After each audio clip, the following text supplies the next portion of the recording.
மாண்புமிகு பேரவைத் தலைவர் அவர்களே, பெருமை வாய்ந்த இந்த அவையில் ஆளுநர் உரையின் மீது நன்றி தெரிவிக்கின்ற தீர்மானத்தில் பேசுகின்ற வாய்ப்பை தந்த பேரவைத் தலைவருக்கு முதலினுடைய நன்றியை தெரிவிச்சுக்கிறேன்.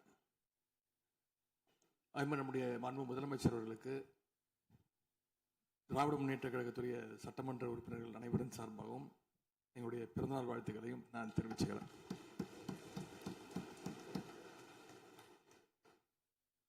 இந்த புதிய ஆட்சி அமைஞ்சு சரியா 40 நாட்கள் கடந்திருக்கு. ஆளுநர் உரையின் போது நானும் எங்களுடைய சட்டமன்ற உறுப்பினர்களும் இந்த 40 நாட்கள்ல இந்த அரசு என்னென்ன பணிகள் செஞ்சிருக்கு, ஏதாவது திட்டங்கள் கொண்டு வந்திருக்காங்களா, ஏதாவது சாதனைகள் செஞ்சிருக்காங்களான்னு ஆவலோடு காத்துக்கிட்டு இருந்தோம். எங்களுக்கு வெறும் ஏமாற்றம் மட்டுமே மிஞ்சியது. அப்படி எதுவுமே ஆளுநர் உரையில் எங்களுடைய கண்களுக்கு படவில்லை, எங்களுடைய காதுகளுக்கு கேட்கவில்லை. அதே ஒரு நம்பிக்கை வாக்கெடுப்பின் போது நான் பேசும்பொழுது குறிப்பிட்டு பேசினேன். ஆளுநர் வருவார், ஆளுநர் உரையின் மீது வந்து பேசும்போது தமிழ்தாய் வாழ்த்துக்கு முதலிடம் கொடுங்க அப்படின்னு சொன்னேன். பேரவையின் அனுமதியுடன் அலுவல் நேரம் நீட்டிக்கப்படுகிறது. அதே போல் தமிழ்தாய் வாழ்த்து முதல்ல பாடப்பட்டுச்சு. உடனடியாக தேசிய கீதமும் பாடப்பட்டுச்சு. தமிழ்தாய் வாழ்த்து ஒரு முறையும் தேசிய கீதம் 2 முறையும் பாடப்பட்டுச்சு. மரபு மீறல் நடந்திருக்கு. இதுவரை கடைபிடிக்கப்பட்டு வந்த மரபை மீறி 2 முறை தேசிய கீதம் பாடப்பட்டிருக்கு. இதே கோரிக்கையை இதற்கு முன்பு இருந்த ஆளுநர் எங்களுடைய ஆட்சி காலத்திலையும் வச்சிருந்தார். ஆனால் எங்களுடைய தலைவர் அப்பொழுது மிக உறுதியாக இருந்து இந்த அவையுடைய இறையாண்மையை நாங்கள் பாதுகாத்திருக்கிறோம். பதவியேற்பு தான் ஆளுநர் மாளிகையில் நடந்துச்சு. அங்கே அவர் கேட்டுக்கொண்டபடி தேசிய கீதம் வந்தே மாதரம்லாம் பாடினாங்க. ஆனால் இப்போ ஆளுநர் உரை மக்களால் தேர்ந்தெடுக்கப்பட்ட பிரதிநிதிகள், சட்டமன்ற உறுப்பினர்கள் நாம் பணி செய்கின்ற இந்த சட்டமன்றத்தில் தான் வாசிக்கப்பட்டிருக்கு. இது நம்மளோட டெரிட்டரி. இந்த நம்மளுடைய டெரிட்டரியை ஏன் ஆளுநர்கிட்ட கொடுக்குற அளவுக்கு இங்கே என்ன காம்ப்ரமைஸ் நடந்துச்சு அப்படின்னு மக்கள் கேட்க ஆரம்பிச்சிருக்காங்க. நாங்கள் கேட்டுக்கொண்டதுபடி தமிழ்தாய் வாழ்த்து முதல்ல ஒரு வாட்டி பாடிட்டீங்க. பொதுவாக இந்த அவையில் இருக்கக்கூடிய மரபு கடந்த காலங்களில், கடந்த ஆட்சி காலங்களில் தமிழ்தாய் வாழ்த்து ஒரு முறையும் நிகழ்ச்சி முடிஞ்சோடனே தேசிய கீதம் ஒரு முறையும் தான் பாடப்பட்டு நிகழ்ச்சிகள் முடியும்.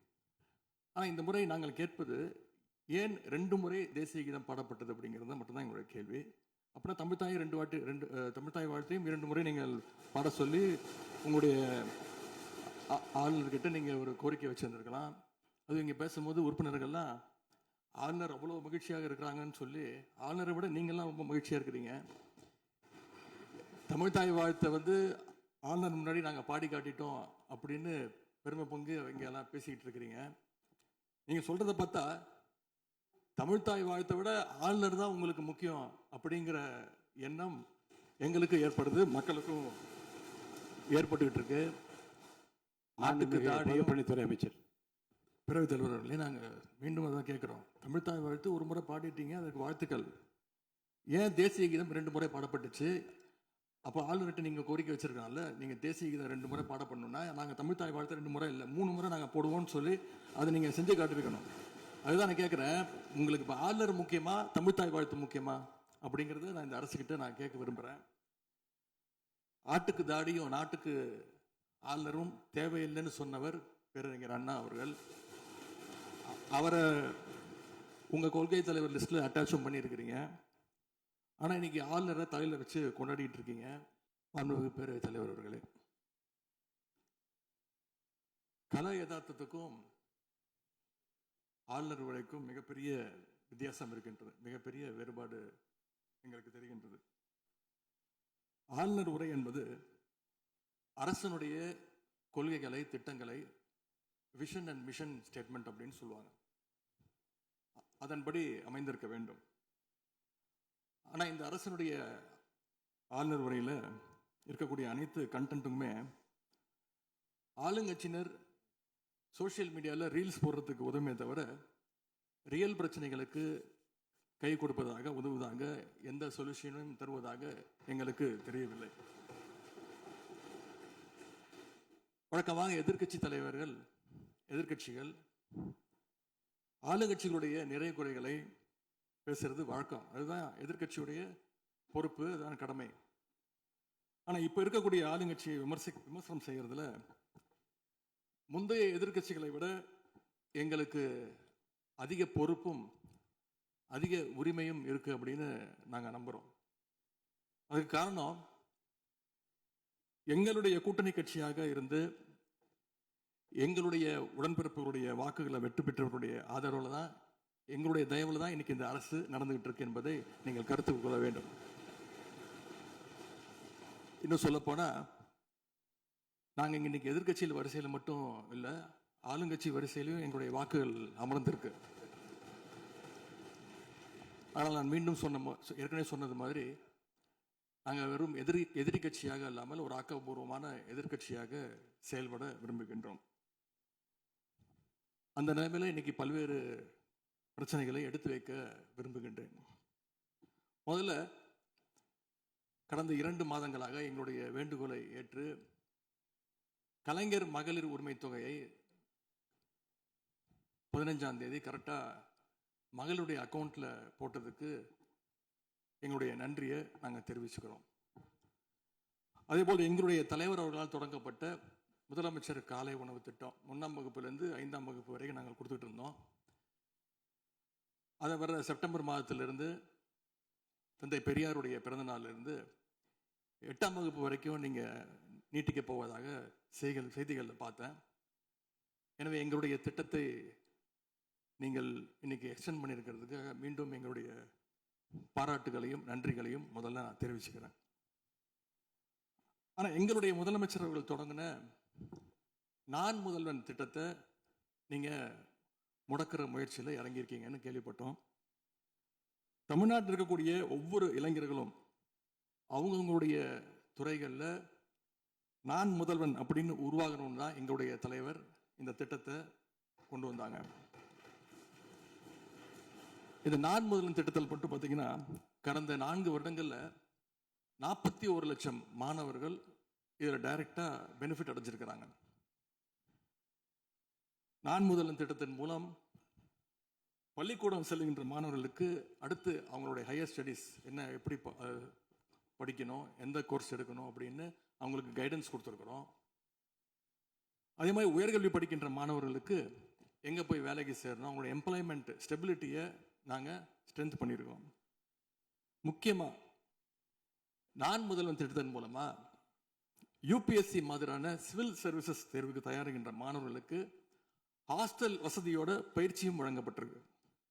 ப்ரிலிம்ஸ் தேர்வாளர்களுக்கு மாதம் 7,500 ரூபாய், மெயின்ஸ் தேர்வாகிறவங்களுக்கு மாதம் 25,000 ரூபாய் கல்வி ஊக்கத்தொகையை இந்த நான் முதல்வன் திட்டத்தின் மூலம் எங்களுடைய அரசு கொடுத்துச்சு. அது மட்டும் இல்லை, டெல்லிக்கு இன்டர்வியூக்கு போயிட்டு வர்றதுக்கு அவங்களுக்கான போக்குவரத்து கட்டணத்தையும் அந்த செலவையும் அரசே ஏற்றிருக்கு நான் முதல்வன் திட்டத்தின் மூலமாக.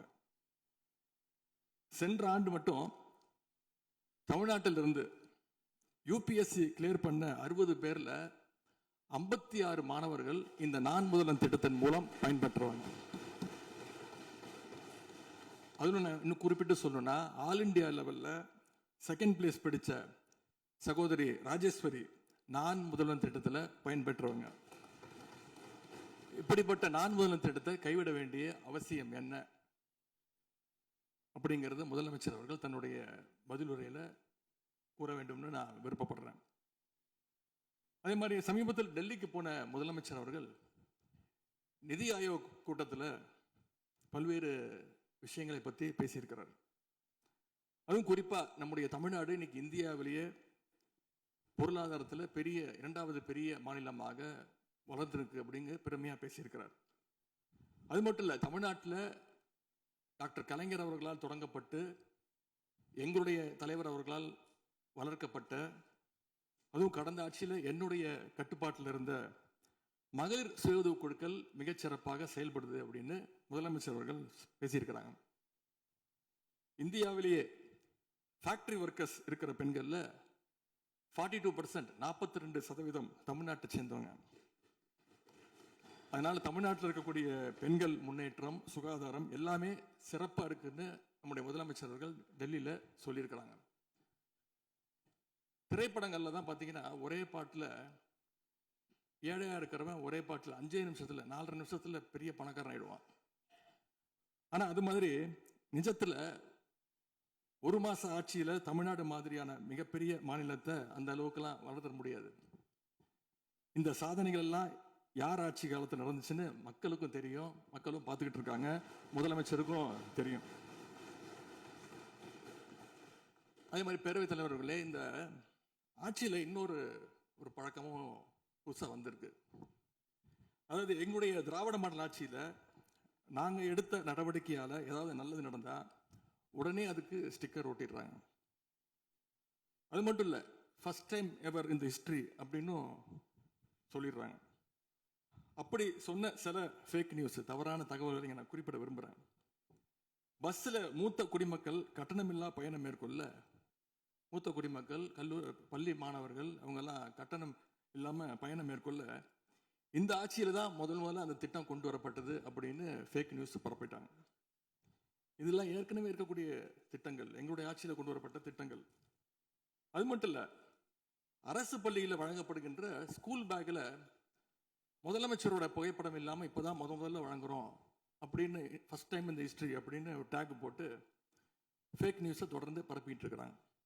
இதெல்லாம் எங்களுடைய திராவிட முன்னேற்ற கழகம், எங்களுடைய திராவிட மாடல் அரசில் எங்களுடைய முதலமைச்சர் கொண்டு வந்த திட்டங்கள். இப்படி இவங்க ஸ்டிக்கர் ஒட்டின லிஸ்ட் மிகப்பெரிய லிஸ்ட்.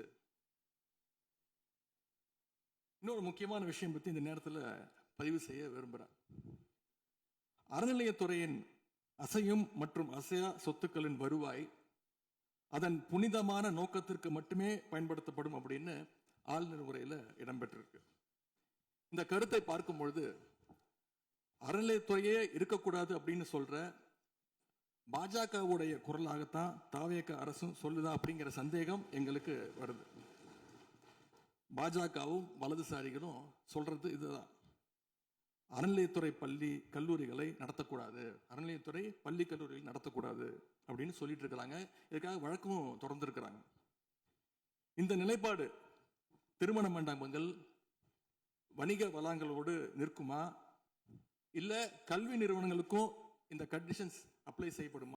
பேரவைத் தலைவர் அவர்களே, தமிழ்நாட்டில் இருக்கக்கூடிய 12 மாநகராட்சிகளிலும் தூய்மை பணி செய்வதை தனியார் மயம் செய்ய போகிறதாக தொலைக்காட்சிகளையும் பத்திரிகைகளையும் தொடர்ந்து செய்திகள் வந்து கொண்டிருக்கிறது. கடந்த காலத்தில் போராடிய தூய்மை பணியாளர்கள்லாம் நேரில் சந்திச்சிருக்கார் இன்றைய முதலமைச்சர் அவர்கள். ஆட்சிக்கு வந்ததும் தூய்மை பணியாளர்கள்லாம் பணி நிரந்தரம் செய்வோம் அப்படின்னு அப்போ வாக்குறுதியும் கொடுத்துருக்கிறாரு. ஆனால் இன்னைக்கு சொன்னதுக்கு நேர் எதிராக தனியார் மயம் அப்படின்னு செய்திகள் வந்து கொண்டிருக்கிறது. இதற்கும் முதலமைச்சர் அவர்கள் அவருடைய பதில் உரையில் விளக்கத்தை தர வேண்டும் என்று கேட்டுக்கொள்கின்றேன். பேரவைத் தலைவர் அவர்களே, சும்மா சொல்லக்கூடாது. நம்முடைய முதலமைச்சர் அவர்கள் ஆட்சிக்கு வந்த ஒரே மாசத்துல தமிழ்நாட்டிலேயே தன்னுடைய பெரம்பூர் தொகுதியை நம்பர் 1 தொகுதியாக மாற்றி காட்டிட்டார். எதுல நம்பர் 1 பார்த்தீங்கன்னா, இன்னைக்கு தமிழ்நாட்டிலேயே மின்வெட்டில் நம்பர் 1 தொகுதி பெரம்பூர் தொகுதி தான். அதுவும் ஆளுங்கட்சிக்காரங்க என்ன தெரியுமா பேசிக்கிட்டு இருக்காங்க, அண்ணன் பவருக்கு வந்தா தமிழ்நாடு மாறும்னு பார்த்தோம், ஆனா அண்ணன் கைக்கு பவர் வந்த நாள்ல இருந்து தமிழ்நாட்டுக்கே பவர் போயிடுச்சு அப்படின்னு இன்னைக்கு ஆளுங்கட்சிக்காரர்கள் பேசிட்டு இருக்கிறாங்க.